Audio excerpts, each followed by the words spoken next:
Hello friends, welcome to Sari's food corner. நாம இன்னைக்கு mango rava cake தான் பண்ண போறோம். நல்ல டேஸ்ட் ரொம்பவே நல்லா இருக்கும். நல்ல ஒரு ஹெல்தியான கேக்கும் கூட. மைதா எதுவும் யூஸ் பண்ணாம ரவா வச்சு நம்ம பண்ண போறோம். சீசன் இருக்கும் போதே ஒரு தடவை இந்த மாதிரி செஞ்சு பாருங்க.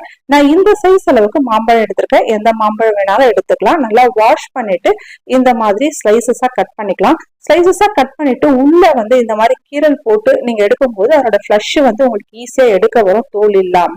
நல்ல ஒரு ஜூசியான நல்ல ஒரு ஸ்வீட்டான மாம்பழம் இது. இந்த மாதிரி எடுத்துட்டு உள்ள இருக்கிற ஃபிளஷ் எல்லாம் நம்ம தனியா ரஃபா எடுத்து வச்சுக்கலாம். இந்த மாதிரி எடுத்துக்கோங்க. இது இருக்கட்டும். இப்போ ஒரு மிக்ஸி ஜார் எடுத்துக்கலாம். அதுல 1 கப் அளவுக்கு ரவை சேர்த்துக்கலாம். ரவை உப்புமா ரவை தான் எடுத்திருக்கேன். எடுத்துட்டு இதை நல்லா மிக்சியில போட்டு நல்லா அரைச்சி நல்ல ஒரு ஃபைன் பவுடரா எடுத்துக்கலாம். இது ஒரு மிக்சிங் பவுல்ல மாத்தியாச்சு.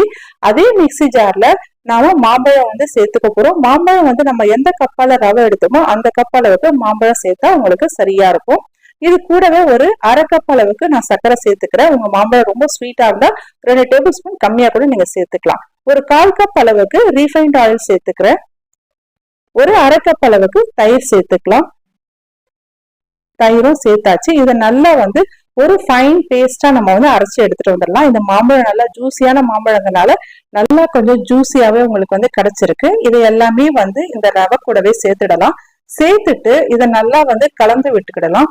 ரவை கொஞ்சம் ஊறுச்சுன்னா நல்லா தண்ணி அப்சர்வ் பண்ணும். அதனால நல்லா கலந்து விட்டுட்டு ஒரு 20 ல இருந்து 30 நிமிஷம் வரைக்கும் அப்படியே வச்சோம்னா உங்களுக்கு கன்சிஸ்டன்சி உங்களுக்கு கரெக்டா வந்துடும்.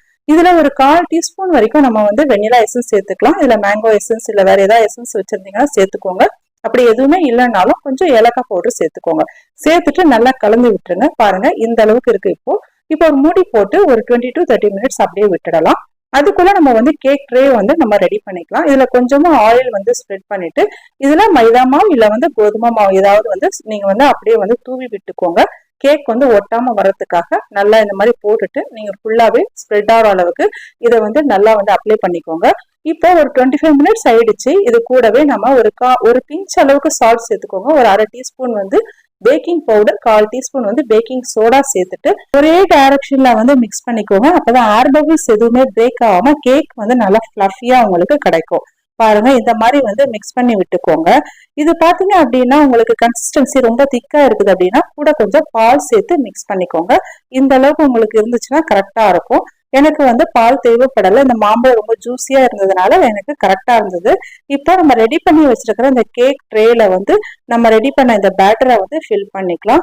இந்த மாதிரி ஃபில் பண்ணிக்கோங்க. ஃபில் பண்ணிட்டு இதை நல்லா ஒரு 2 தடவை நல்லா டேப் பண்ணிடலாம். டேப் பண்ணிட்டு 10 மினிட்ஸ் ஆல்ரெடி நம்ம மீடியம் ஃப்ளேம்ல வச்சு ப்ரீ ஹீட் பண்ணியிருக்கோம். கூட மேல கொஞ்சம் பாதாம், முந்திரி, ட்ரை கிரேப்ஸ் நம்ம கார்னிஷ் பண்ணியிருக்கேன். பார்க்கறதுக்கு அழகா இருக்கிறதுக்காக சைட்ல ஒட்டாம வச்சுட்டு நீங்க ஒரு பிளேட் போட்டு மூடி 25 to 30 மினிட்ஸ் வரைக்கும் நீங்க வச்சு இதை பேக் பண்ணிக்கோங்க. ஒரு 25 மினிட்ஸ் கழிச்சு நான் செக் பண்றேன். பாருங்க ஏதோ ஈரப்பதம் எதுவுமே இல்லை. இதுல நல்லா பேக் ஆயிருக்கு. இதை எடுத்து வெளியில வச்சுட்டு நல்லா ஆனதுக்கு அப்புறமா டீமோல்ட் பண்ணிக்கலாம்.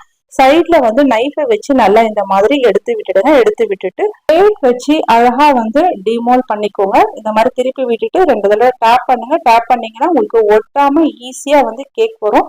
எவ்வளவு அழகா கேக் வந்திருக்கு பாருங்க. இது சைட்ல ஒட்டி இருக்கிற மாவு ஜஸ்ட் ஒரு தடவை இந்த மாதிரி ரப் பண்ணீங்க அப்படின்னா அழகா உங்களுக்கு கொட்டிடும். அதுவும் நீங்க பட்டர் ஷீட் போட்டீங்கன்னா இந்த பிரச்சனையும் உங்களுக்கு இருக்காது. இல்லாத பட்சத்துல நீங்க மாவு யூஸ் பண்ணிக்கலாம்.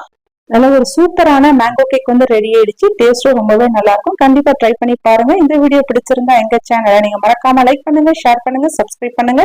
இதே மாதிரி வேறொரு வீடியோல பாக்குறேன். நன்றி, வணக்கம்.